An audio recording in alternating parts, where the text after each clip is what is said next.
Beneath the rushing surface of this stream lies a world stranger than you can imagine.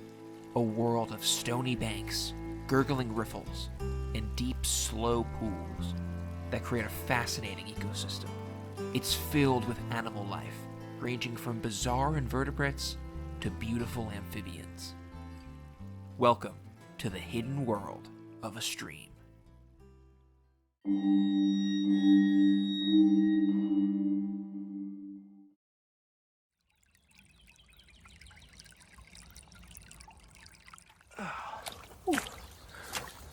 Welcome to Nature Tales. My name is Nick, and today we're going to be exploring this gorgeous woodland stream and seeing how this habitat works and exactly what animals are living here.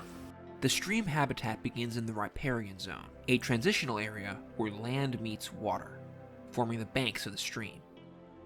This is the home of semi-aquatic creatures like salamanders and frogs, animals that spend some time in the water and some on land. The open water of the stream is made up of riffles where the water is shallow and fast, as well as pools where the stream deepens and the current slows, providing habitat for fully aquatic animals like fish. Finally, there is the stream bed.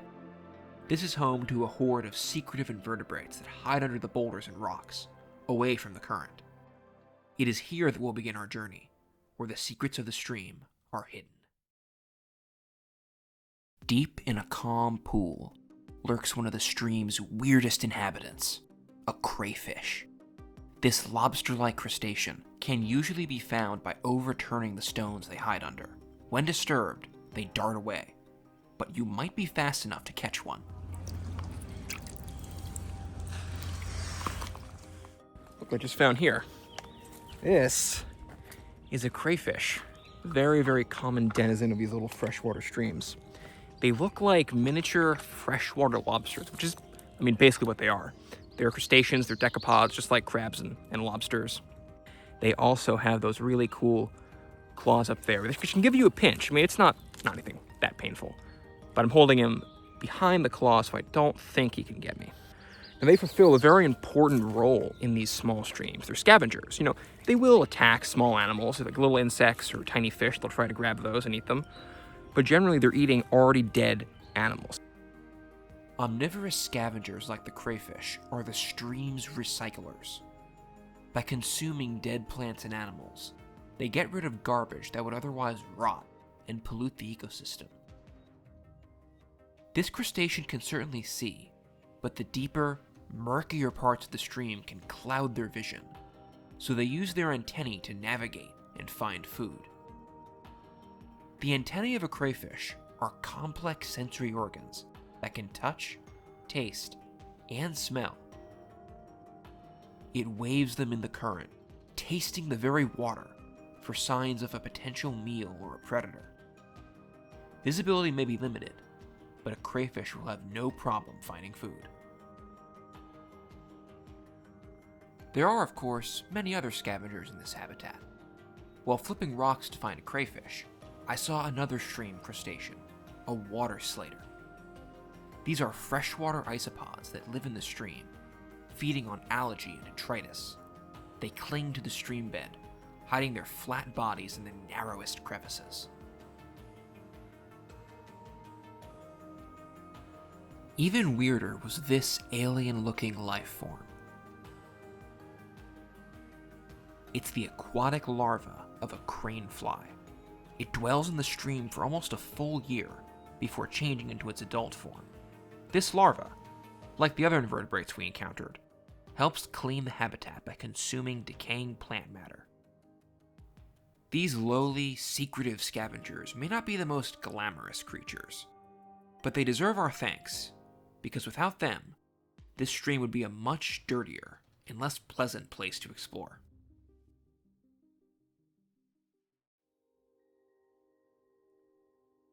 Another animal group that thrives in the flowing water is amphibians. Streams provide the perfect home for frogs and salamanders, because amphibians need cool, damp places to live, and a stream provides this. Salamanders dwell under the wet stones on the stream's edge, hiding from the sunlight. Frogs, however, are usually a bit easier to find, as they sit on the banks. In fact, while wading up the stream, I disturbed one of these amphibians, and it leapt into the water to escape. That right there is a pickerel frog. It's a pretty common stream-dwelling amphibian. Cool find.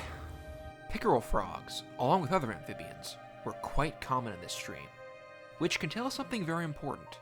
You see, frogs and other amphibians are delicate animals. Their skin is permeable and sensitive, so if a waterway is polluted, the amphibians will die off. The fact that this stream has a thriving population of frogs and salamanders is a sign of clean water and a healthy ecosystem.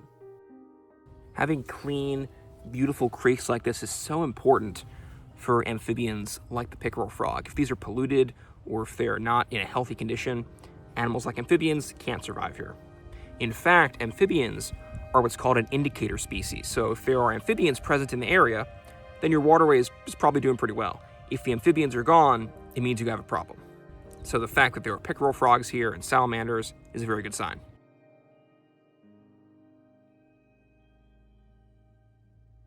As I approached the end of the stream, I concentrated my search on looking for salamanders, overturning any flat rocks I could find. I found plenty, mostly northern two-line salamanders, which were quite numerous. Every rock seemed to have at least 2 or 3 hiding under it. I knew if I flipped enough rocks, I might find much rarer species, but the next creature I encountered wasn't a salamander at all. Oh, whatever habitat you're in, it's always a good idea to flip over cover, because obviously a lot of animals. Oh, look at that. There's a fishing spider hiding under here. This is a banded fishing spider, a water-dwelling arachnid. We don't usually think of spiders as aquatic, but fishing spiders have adapted to the stream habitat perfectly.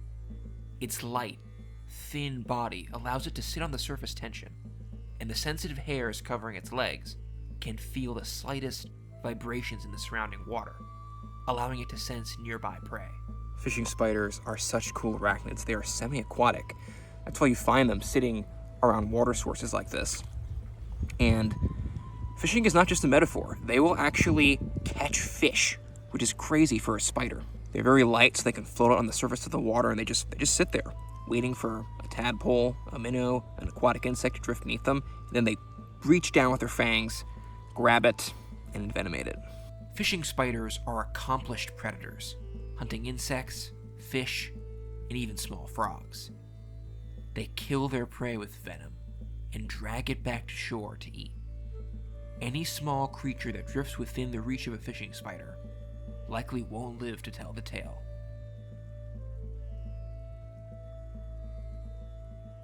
I have been to this creek in the past, not for a few years, but I have been here. I've never followed it this far, so I'm interested to see where it will go and what strange creatures might be waiting for us at the end. Little did I know that something spectacular was hidden here.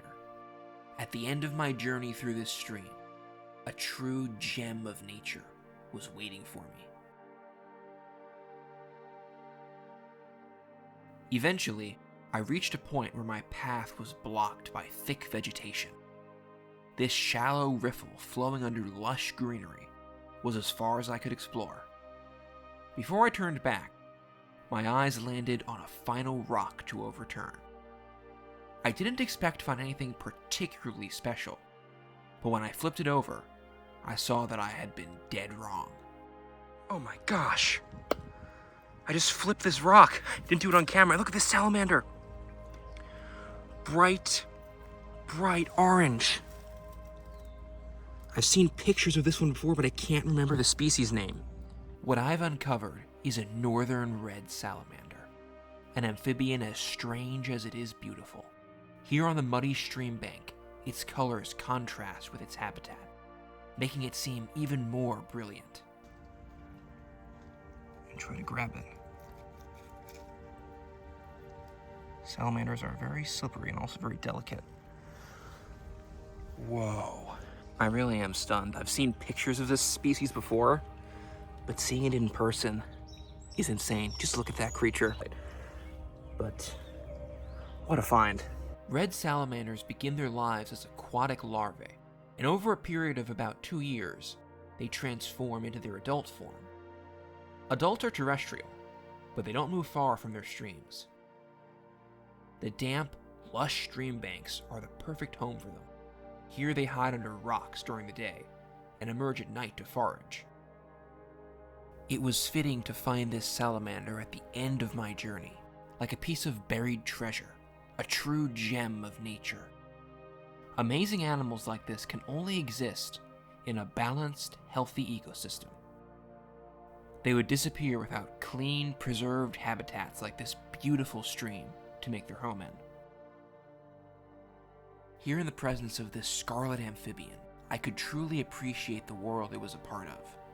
A delicate world, made up of many parts that together form the beautiful, fascinating, hidden world of the stream. I hope my journey immersed you in this ecosystem and the life stories of its strange inhabitants. To join future adventures, be sure to subscribe to Nature Tales, and until the next time, be sure to get out and explore nature for yourself.